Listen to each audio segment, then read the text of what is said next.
अद्रक बाजारात मोठी उलथापालथ. 30 मे 2026 बाजारभाव अपडेट. मराठवाडा, विदर्भ, पश्चिम महाराष्ट्र. मराठवाडा अपडेट 4000 ते 7000 बाजारमध्ये स्थिरता राहिलेली आहे. विदर्भ 4000 ते 7000 बाजारामध्ये चांगली मागणी मिळालेली आहे अद्रकीला. यानंतर पश्चिम महाराष्ट्र अपडेट 5000 ते 8000 आज सर्वाधिक भाव मिळालेला आहे पश्चिम महाराष्ट्राला. आजची तुलना पश्चिम महाराष्ट्र 5000 ते 8000, मराठवाडा 4000 ते 7000, विदर्भ 4000 ते 7000.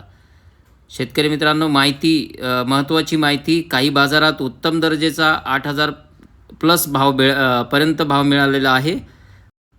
तुमच्या भागात अद्रकीला किती भाव मिळाला कमेंटमध्ये सांगा. संपूर्ण व्हिडिओ बघण्यासाठी उद्या सकाळी पांडुरंग ॲग्रोवर अपलोड होणार आहे. चॅनलला सबस्क्राईब करा.